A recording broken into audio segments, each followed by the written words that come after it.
को फवालो मुसाफिर न समझो, मैं आया नहीं हूँ बुलाया गया हूँ। मुझे को फवालो मुसाफिर न समझो, मैं आया नहीं हूँ बुलाया गया हूँ। जो खाता जो सर गाहे सर कलम का है, खुदा ने मैं पिया नहीं हूँ पिलाया गया हूँ। एक मुसाफिर बुला के सताया गया हूँ, मैं रोया नहीं हूँ रुलाया गया हूँ। मुझे को फवालो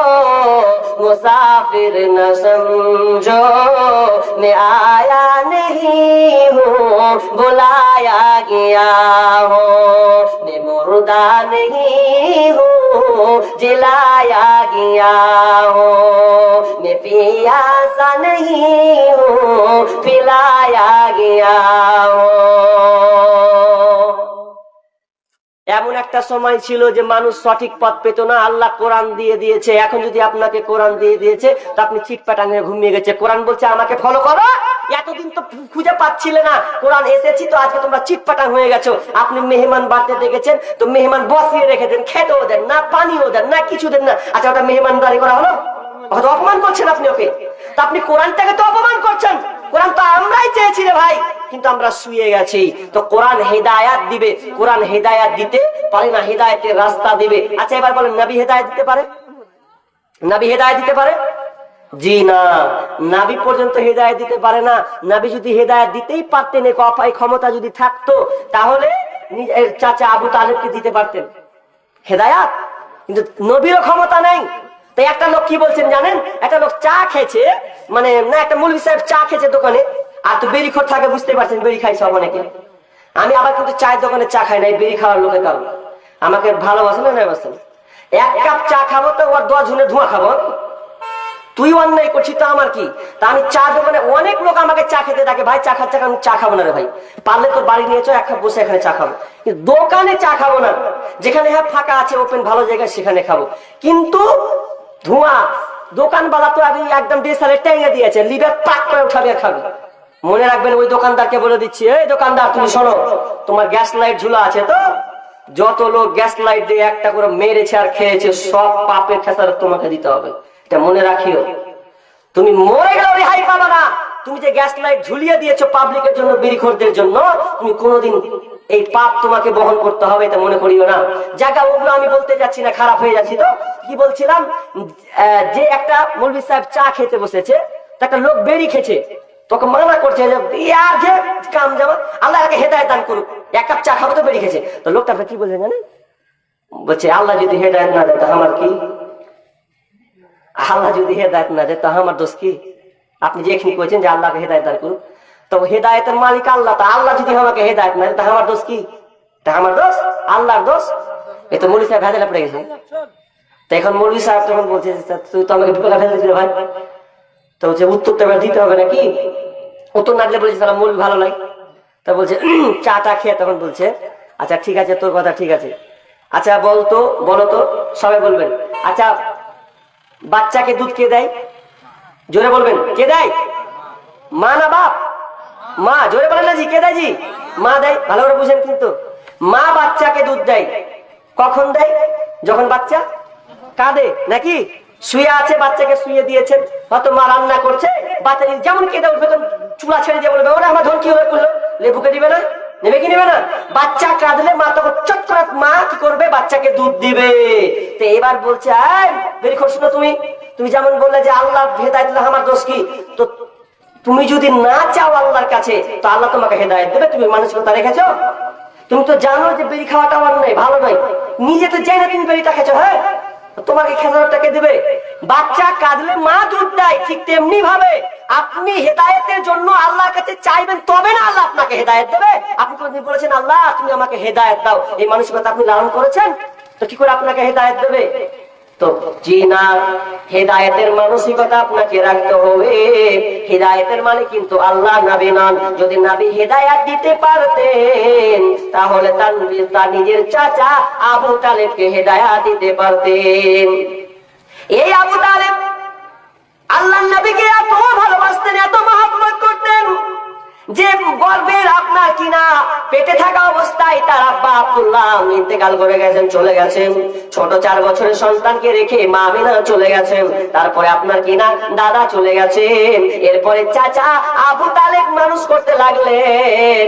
এত মানুষ করেছেন, শুনেলেন যে আবু তালেব নিজের সন্তানকে রেখে দিয়ে, আলীকে রেখে দিয়ে বিশ্বনবীকে নিজের জায়গায় বসে নিয়ে, ভাতিজা তুই আমার কাছে বস। এতটা ভালোবাসতেন বিশ্বনবীকে। শুধু তাই নয়, একদিন বিশ্বনবী ছোট অবস্থায় মাঠে খেলছেন। খেলতে খেলতে খেলতে খেলতে সন্ধ্যা হয়ে গেছে। সবাই বলছে আব্দুল্লাহ, আব্দুল জাফর, আব্দুর রহমান বাড়ি চলো বেটা, সন্ধ্যা হয়ে গেছে। কিন্তু সবাই আব্বা আপন আব্বা দিয়ে চলে গেছে, সবাই বাড়ি চলে গেছে।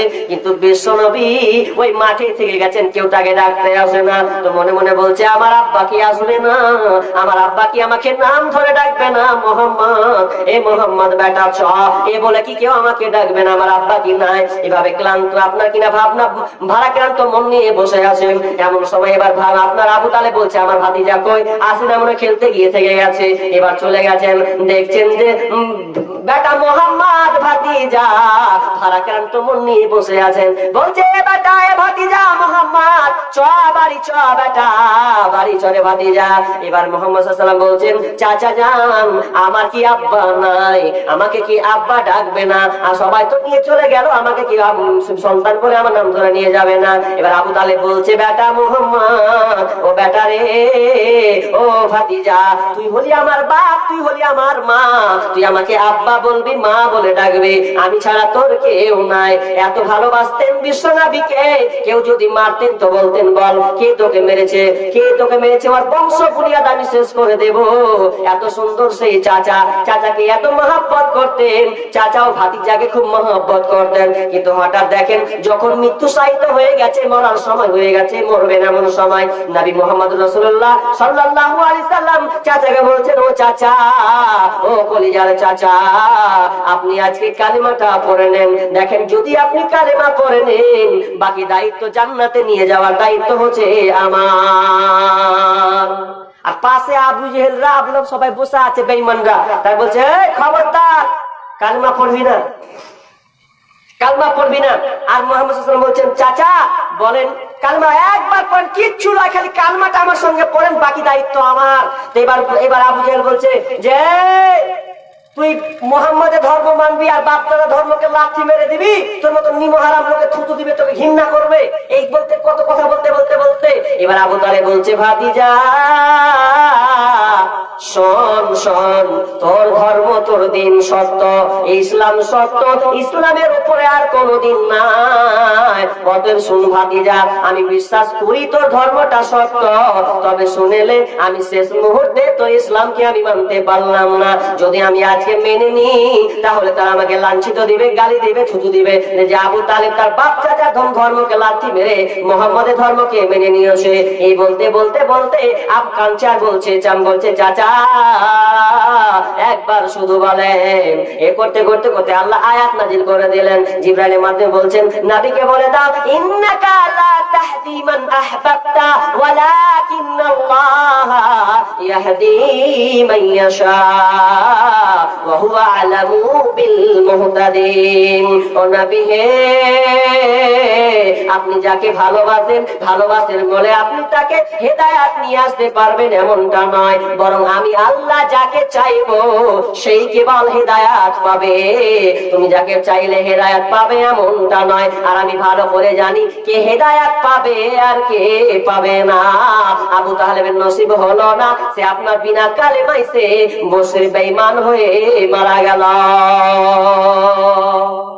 তাহলে হেদায়েতের মালিক আল্লাহ, কোরআনও নয় আর আল্লাহ রাসূলও নয়। তাহলে হেদায়েত যিনি দিবেন তিনি হচ্ছেন কে? আল্লাহ। এবার আমি আপনাদেরকে রাস্তা বলে দিব। এই রাস্তাটা মনে রাখবেন কারা হেদায়েতের পথে আছে। আমি সূরা বাকারার প্রথমটা পড়েছি। বিসমিল্লাহির রহমানির রহিম, আলিফ লাম মিম। কোনো মানে নাই। এই মানেটা স্বয়ং আল্লাহ ছাড়া কেউ জানে না।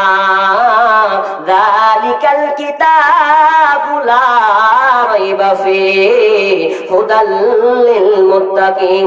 এই কোরআনে কোনো ভুল নাই, কোনো সংশয় নাই, কোনো ত্রুটি নাই, আর এটা হচ্ছে মুত্তাকিদের জন্য হেদায়াত।